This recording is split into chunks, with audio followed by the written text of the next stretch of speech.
আসসালামু আলাইকুম। তো আমার পিছনে যেটা দেখছেন এটা হলো লাশ ধোয়ার হচ্ছে মশারি। ঠিক আছে, এখানে হলো এই এই মশারিতেই হলো লাশ গোসল করাই।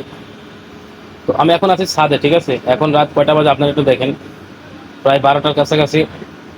তো এত রাত্রে আমি আসলে আসছি আপনাদেরকে একটা জিনিস দেখাইতে এবং কিছু কথা বলতে। এই যে দেখছেন এটা হলো মশারি, বলছেন এই মশারিতে যে 2 দিন আগে গোসল করানো হয়েছে একটা মুর্দাকে। তো এটা আমি এবার ধুইয়া রোদে লাইরে দিছিলাম। তো ছাদে আছে এই জন্য চিন্তা করলাম যে আবার যদি বৃষ্টিতে ভিজে যায় সেজন্য আবার আনতে আসছি ছাদে। তো এই জন্য দেখলাম তো একটু ভিডিও করি। তো দেখেন, অনেকে হয়তো ভয় পাইতে পারেন, ভিডিওটা দেখে অনেকে ভয় পাইতে পারেন, তো বাস্তবে কিন্তু অনেকের একটু কঠিনই হবে।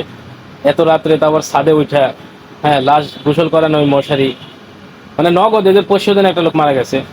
তো ওই গোসল করানো তো ভিজে গেছিল, এটা পরিষ্কার করে আমি ছাদে দিয়েছিলাম ধুইয়া। ঠিক আছে, তো ঘটনা হচ্ছে দেখেন এই মশারিটা, হ্যাঁ, তো এরকম অনেক অভিজ্ঞতা আছে আমার, বুঝছেন, এটা তো ছোটখাটো একটা অভিজ্ঞতা। তো এরকম আরো অভিজ্ঞতা আছে, বুঝছেন। হ্যাঁ, যেমন আছে জঙ্গলের ভিতরে যা একা একা তাহাজ্জুদ নামাজ পড়া রাত 2টা 2:30টার সময়।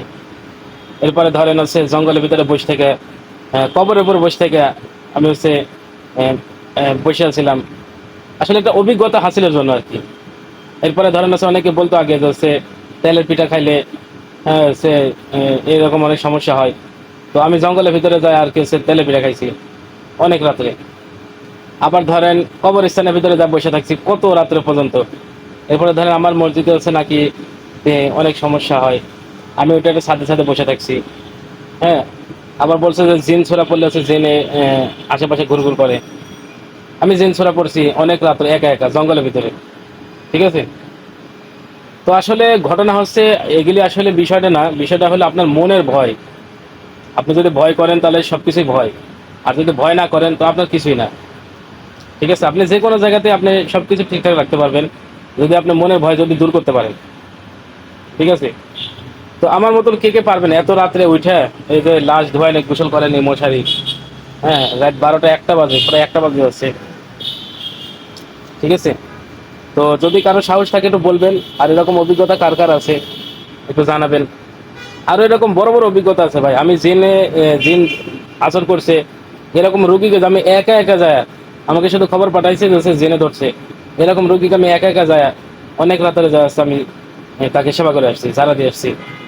ঠিক আছে, তো আল্লাহর রহমতে দেখেন আমি কোনো কিছু আল্লাহর রহমতে সমস্যা নাই। তো এরকম আপনারা একটু সাহস করেন, দেখবেন কিছুই নাই গেলে। ঠিক আছে, এই দেখেন লাশ, লাশ ধোয়া নেই, এটাতে গোসল করে নিয়েছে আর কি। ঠিক আছে, এই যে মশারি লাগতেছে কিন্তু অনেকে আবার বলবেন ছবি টবি তুলে দেখছে। তো আসলে ছবি নিলে আমি নিজে হাতে এটা পরিষ্কার করছি এবং এটা হচ্ছে ছাদে লাইরে দিয়েছিলাম। তো ভিজে যাবে জন্য এত রাত্রে আমার মনে পড়ছে, এই জন্য আবার আনতে আসছি। তো ভাবলাম একটু ভিডিও করে আপনাদের একটু দেখাই।